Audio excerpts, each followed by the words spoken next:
साथियों, नमस्कार। बीते सप्ताह हमने एक ऐसी उपलब्धि हासिल की जिसने हम सबको गर्व से भर दिया।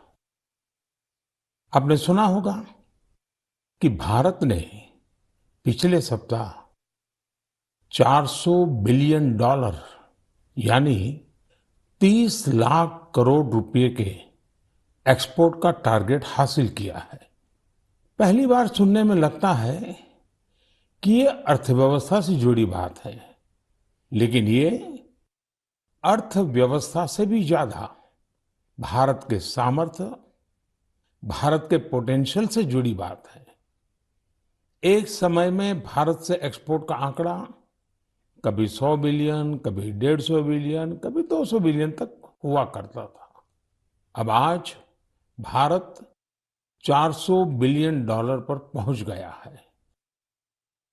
इसका एक मतलब ये कि दुनिया भर में भारत में बनी चीजों की डिमांड बढ़ रही है। दूसरा मतलब ये कि भारत की सप्लाई चेन दिनों दिन और मजबूत हो रही है। और इसका एक बहुत बड़ा संदेश भी है। देश विराट कदम तब उठाता है जब सपनों से बड़े संकल्प होते हैं, जब संकल्पों के लिए दिन रात ईमानदारी से प्रयास होता है, तो वो संकल्प सिद्ध भी होते हैं। और आप देखिए, किसी व्यक्ति के जीवन में भी तो ऐसा ही होता है। जब किसी के संकल्प, उसके प्रयास, उसके सपनों से भी बड़े हो जाते हैं, तो सफलता उसके पास खुद चल करके आती है। साथियों, देश के कोने कोने से नए नए प्रोडक्ट जब विदेश जा रहे हैं, असम के हैलाकांडी के लेदर प्रोडक्ट हो या उस्मानाबाद के हैंडलूम प्रोडक्ट, बीजापुर की फल सब्जियां हो और चंदौली का ब्लैक राइस, सबका एक्सपोर्ट बढ़ रहा है। अब आपको लद्दाख की विश्व प्रसिद्ध एप्रिकॉट दुबई में भी मिलेगी और सऊदी अरब में तमिलनाडु से भेजे गए केले मिलेंगे। और सबसे बड़ी बात ये कि नए नए प्रोडक्ट्स नए नए देशों को भेजे जा रहे हैं। जैसे हिमाचल, उत्तराखंड में पैदा हुए मिलेट्स, मोटे अनाज की पहली खेप डेनमार्क को निर्यात की गई। आंध्र प्रदेश के कृष्णा और चित्तूर जिले के बंगनपल्ली और सुवर्णरेखा आम दक्षिण कोरिया को निर्यात किए गए। त्रिपुरा से ताजा कटहल हवाई रास्ते से लंदन निर्यात किए गए। और तो और, पहली बार नागालैंड की राजा मिर्च को लंदन भेजा गया। इसी तरह भालिया गेहूं की पहली खेप गुजरात से केन्या और श्रीलंका निर्यात की गई। यानी अब आप दूसरे देशों में जाएंगे तो मेड इन इंडिया प्रोडक्ट्स पहले की तुलना में कहीं ज्यादा नजर आएंगे। साथियों, यह लिस्ट बहुत लंबी है और जितनी लंबी ये लिस्ट है, उतनी ही बड़ी मेक इन इंडिया की ताकत है, उतना ही विराट भारत का सामर्थ्य है। और सामर्थ्य का आधार है हमारे किसान, हमारे कारीगर, हमारे बुनकर, हमारे इंजीनियर, हमारे लघु उद्यमी, हमारा एमएसएमई सेक्टर, ढेर सारे अलग अलग प्रोफेशन के लोग, ये सब इसकी सच्ची ताकत है। इनकी मेहनत से ही 400 बिलियन डॉलर के एक्सपोर्ट का लक्ष्य प्राप्त हो सका है। और मुझे खुशी है कि भारत के लोगों का इस सामर्थ्य अब दुनिया के कोने कोने में नए बाजारों में पहुंच रहा है। जब एक एक भारतवासी लोकल के लिए वोकल होता है, तब लोकल को ग्लोबल होते देर नहीं लगती है। आइए, लोकल को ग्लोबल बनाएं और हमारे उत्पादों की प्रतिष्ठा को और बढ़ाएं। साथियों, मन की बात के श्रोताओं को ये जानकर भी अच्छा लगेगा कि घरेलू स्तर पर भी हमारे लघु उद्यमियों की सफलता हमें गर्व से भरने वाली है।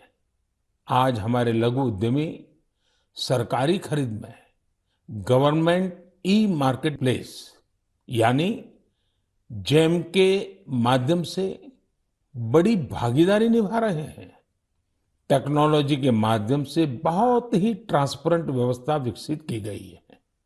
पिछले 1 साल में जेम पोर्टल के जरिए सरकार ने 1 लाख करोड़ रुपए से ज्यादा की चीजें खरीदी हैं।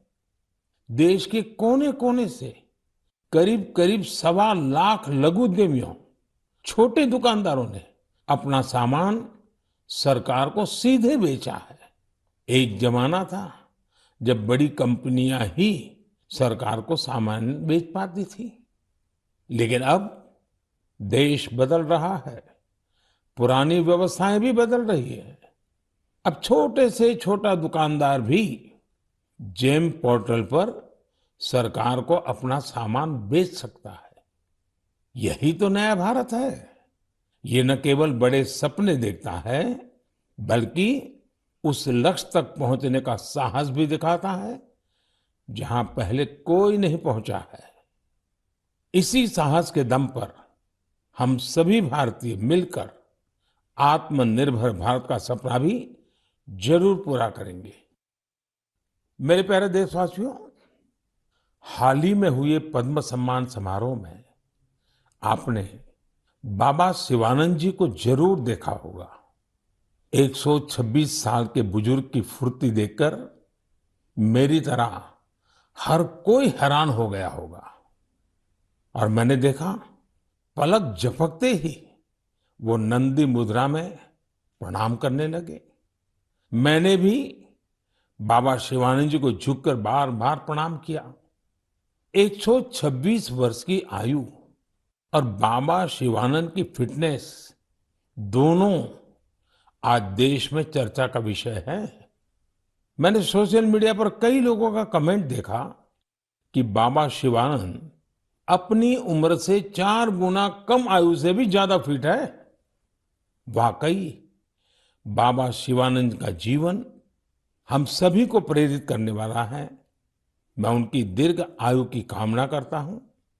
उनमें योग के प्रति एक पैशन है और वे बहुत हेल्दी लाइफस्टाइल जीते हैं। जीवेम शरदः शतम।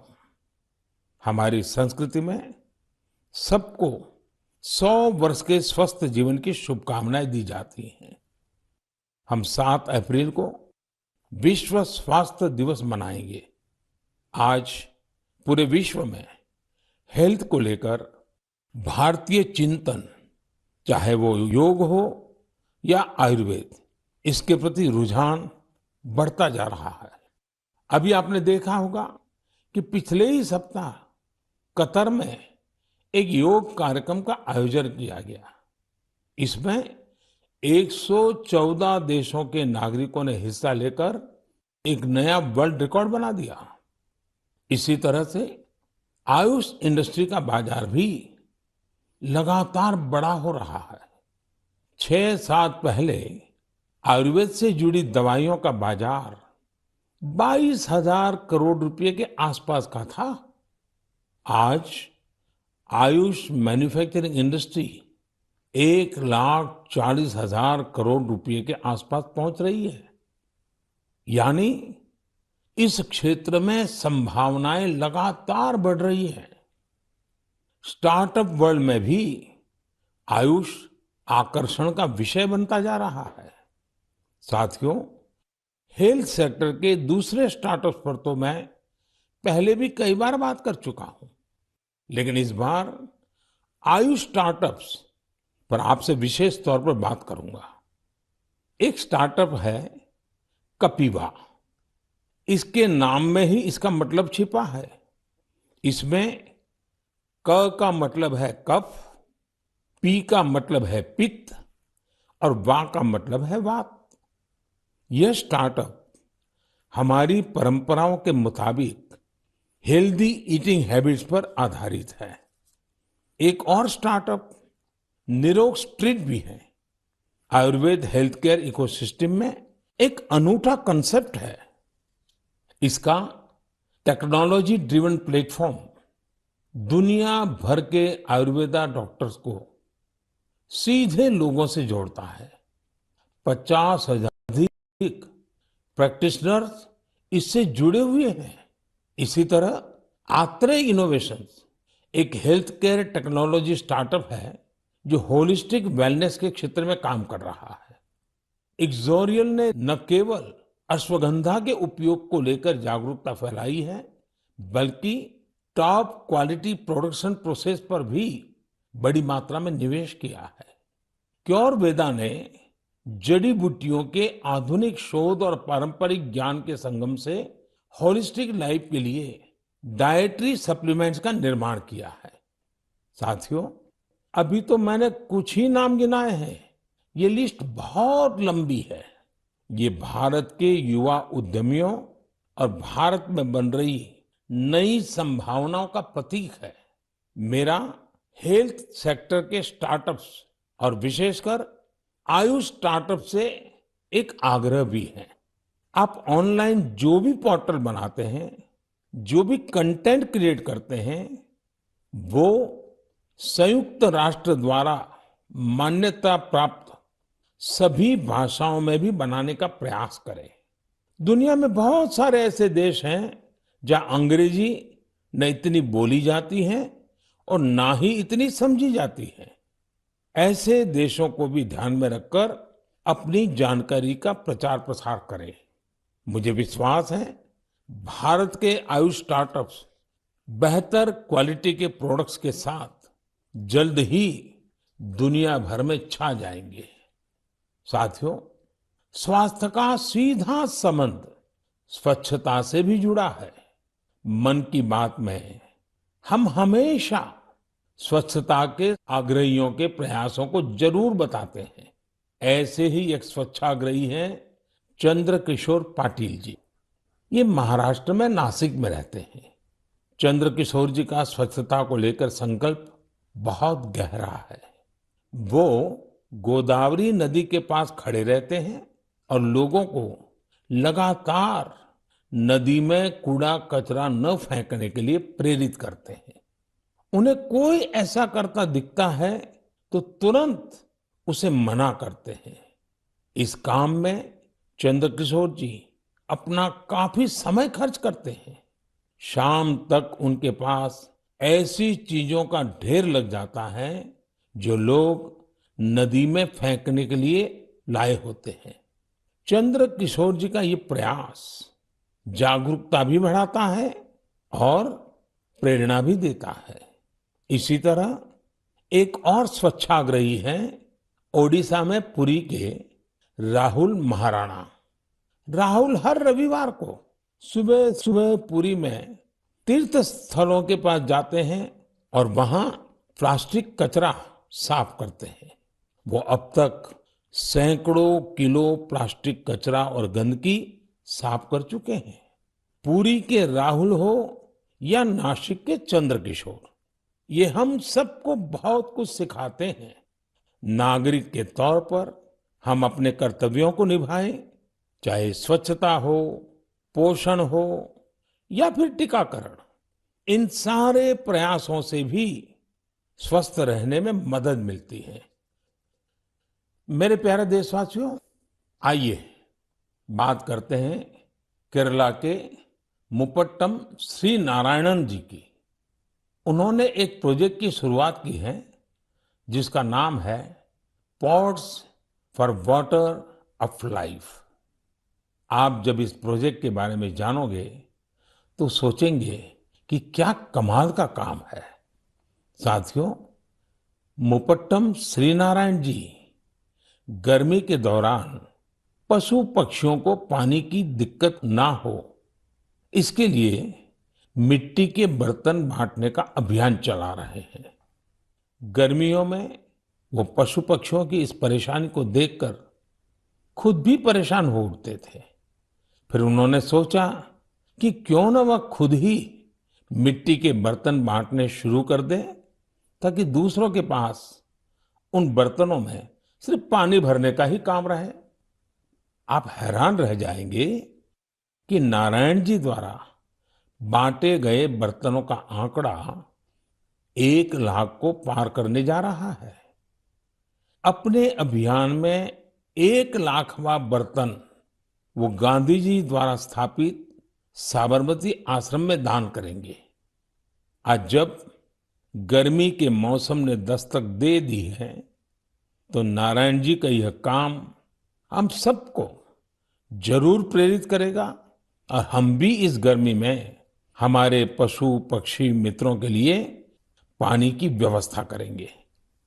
साथियों, मैं मन की बात के श्रोताओं से भी आग्रह करूंगा कि हम अपने संकल्पों को फिर से दोहराएं। पानी की एक एक बूंद बचाने के लिए हम जो भी कुछ कर सकते हैं वो हमें जरूर करना चाहिए। इसके अलावा पानी की रिसाइकलिंग पर भी हमें उतना ही जोर देते रहना है।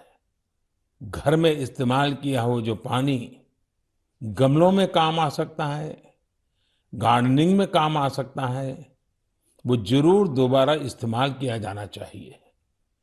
थोड़े से प्रयास से आप अपने घर में ऐसी व्यवस्थाएं बना सकते हैं। रहीमदास जी सदियों पहले कुछ मकसद से ही कहकर गए हैं कि रहमन पानी राखिए, बिन पानी सब सुन। और पानी बचाने के इस काम में मुझे बच्चों से बहुत उम्मीद है। स्वच्छता को जैसे हमारे बच्चों ने आंदोलन बनाया, वैसे ही वो वाटर वॉरियर बनकर पानी बचाने में मदद कर सकते हैं। साथियों, हमारे देश में जल संरक्षण, जल स्रोतों की सुरक्षा सदियों से समाज के स्वभाव का हिस्सा रहा है। मुझे खुशी है कि देश में बहुत से लोगों ने वाटर कंजर्वेशन को लाइफ मिशन ही बना दिया है। जैसे चेन्नई के एक साथी हैं अरुण कृष्णमूर्ति जी। अरुण जी अपने इलाके में तालाबों और झीलों को साफ करने का अभियान चला रहे हैं। उन्होंने 150 से ज्यादा तालाबों, झीलों की साफ सफाई की जिम्मेदारी उठाई और उसे सफलता के साथ पूरा किया। इसी तरह महाराष्ट्र के एक साथी रोहन काले हैं। रोहन पैसे से एक एचआर प्रोफेशनल है। वो महाराष्ट्र के सैकड़ों स्टेप वेल्स यानी सीढ़ी वाले पुराने कुओं के संरक्षण की मुहिम चला रहे हैं। इनमें से कई कुएं तो सैकड़ों साल पुराने होते हैं और हमारी विरासत का हिस्सा होते हैं। सिकंदराबाद में बंसीलाल पेट कुआं एक ऐसा ही स्टेप वेल है। बरसों की उपेक्षा के कारण ये स्टेप वेल मिट्टी और कचरे से ढंक गया था, लेकिन अब वहां इस स्टेप वेल को पुनर्जीवित करने का अभियान जन भागीदारी से शुरू हुआ है। साथियों, मैं तो उस राज्य से आता हूं जहां पानी की हमेशा बहुत कमी रही है। गुजरात में इन स्टेप वेल्स को बाव कहते हैं। गुजरात जैसे राज्य में वाव की बड़ी भूमिका रही है। इन कुओं या बावड़ियों के संरक्षण के लिए जल मंदिर योजना ने बहुत बड़ी भूमिका निभाई। पूरे गुजरात में अनेकों बावड़ियों को पुनर्जीवित किया गया। इससे इन इलाकों में वाटर लेवल को बढ़ाने में भी काफी मदद मिली। ऐसे ही अभियान आप भी स्थानीय स्तर पर चला सकते हैं। चेकडैम बनाने हो, रेन वाटर हार्वेस्टिंग हो, इसमें इंडिविजुअल प्रयास भी अहम है और कलेक्टिव एफर्ट्स भी जरूरी है। जैसे आजादी के अमृत महोत्सव में हमारे देश के हर जिले में कम से कम 75 अमृत सरोवर बनाए जा सकते हैं। कुछ पुराने सरोवरों को सुधारा जा सकता है, कुछ नए सरोवर बनाए जा सकते हैं। मुझे विश्वास है आप इस दिशा में कुछ न कुछ प्रयास जरूर करेंगे।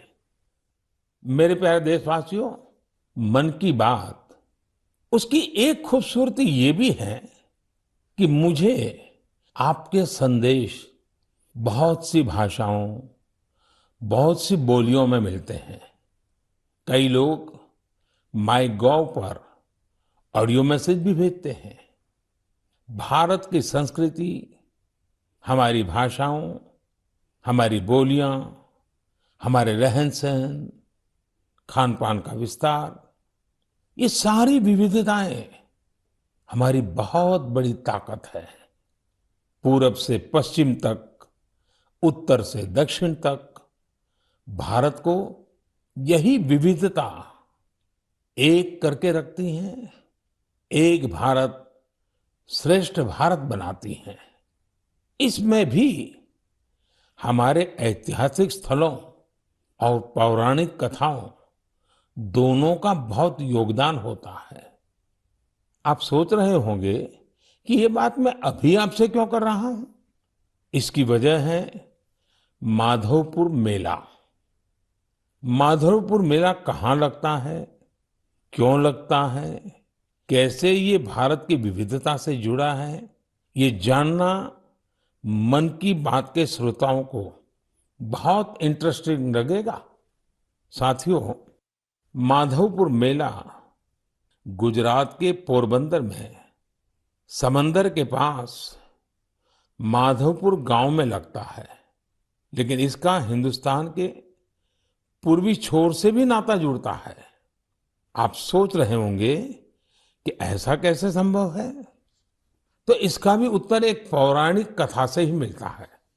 कहा जाता है कि हजारों वर्ष पूर्व भगवान श्री कृष्ण का विवाह नॉर्थ ईस्ट की राजकुमारी रुक्मणी से हुआ था। ये विवाह पोरबंदर के माधवपुर में संपन्न हुआ था और उसी विवाह के प्रतीक के रूप में आज भी वहां माधवपुर मेला लगता है। ईस्ट और वेस्ट का ये गहरा नाता हमारी धरोहर है। समय के साथ अब लोगों के प्रयास से माधवपुर मेले में नई नई चीजें भी जुड़ रही हैं। हमारे यहाँ कन्या पक्ष को घराती कहा जाता है और इस मेले में अब नॉर्थ ईस्ट से बहुत से घराती भी आने लगे हैं। एक सप्ताह तक चलने वाले माधवपुर मेले में नॉर्थ ईस्ट के सभी राज्यों के आर्टिस्ट पहुंचते हैं, हैंडीक्राफ्ट से जुड़े कलाकार पहुंचते हैं और इस मेले की रौनक को चार चांद लग जाते हैं। एक सप्ताह तक भारत के पूरब और पश्चिम की संस्कृतियों का ये मेल, ये माधवपुर मेला एक भारत श्रेष्ठ भारत की बहुत सुंदर मिसाल बना रहा है। मेरा आपसे आग्रह है, आप भी इस मेले के बारे में पढ़ें और जानें। मेरे प्यारे देशवासियों, देश में आजादी का अमृत महोत्सव अब जन भागीदारी की नई मिसाल बन रहा है। कुछ दिन पहले 23 मार्च को शहीद दिवस पर देश के अलग अलग कोने में अनेक समारोह हुए। देश ने अपनी आजादी के नायक नायिकाओं को याद किया, श्रद्धापूर्वक याद किया। इसी दिन मुझे कोलकाता के विक्टोरिया मेमोरियल में विप्लवी भारत गैलरी के लोकार्पण का भी अवसर मिला। भारत के वीर क्रांतिकारियों को श्रद्धांजलि देने के लिए यह अपने आप में बहुत ही अनूठी गैलरी है। यदि अवसर मिले तो आप इसे देखने जरूर जाइएगा। साथियों, अप्रैल के महीने में हम दो महान विभूतियों की जयंती भी मनाएंगे। इन दोनों ने ही भारतीय समाज पर अपना गहरा प्रभाव छोड़ा है।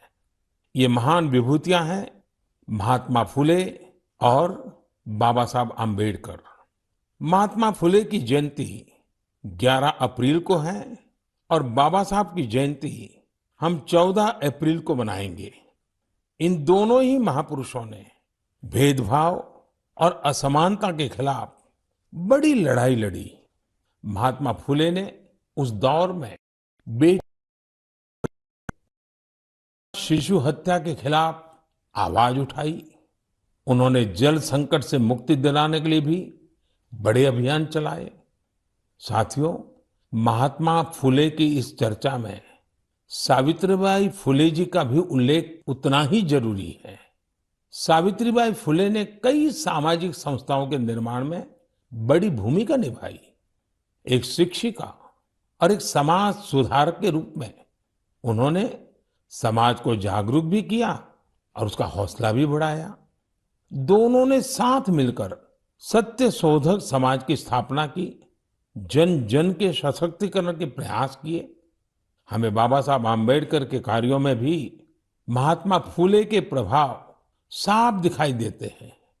वो कहते भी थे कि किसी भी समाज के विकास का आकलन उस समाज में महिलाओं की स्थिति को देखकर किया जा सकता है।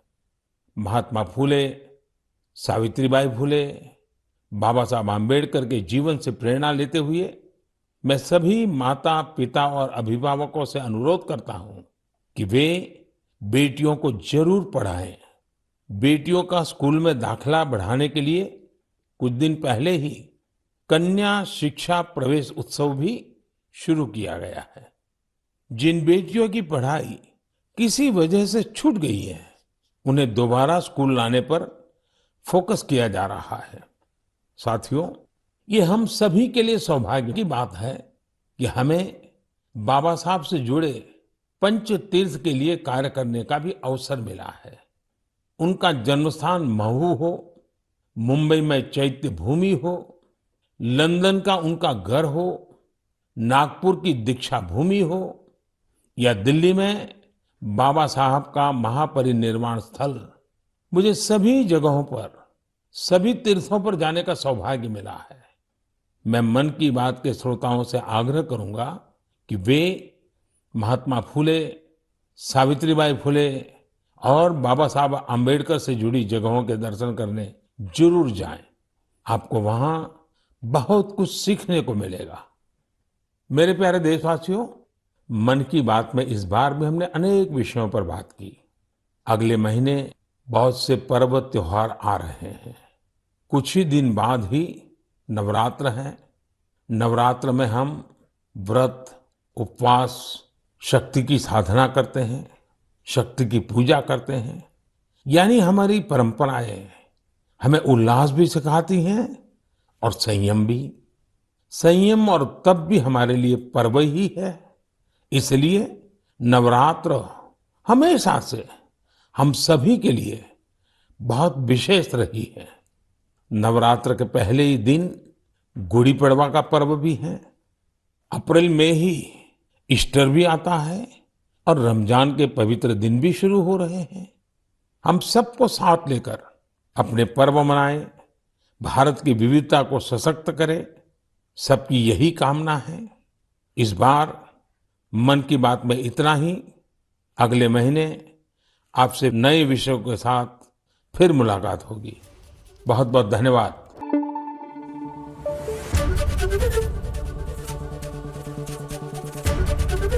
एबीपी न्यूज आपको रखे आगे।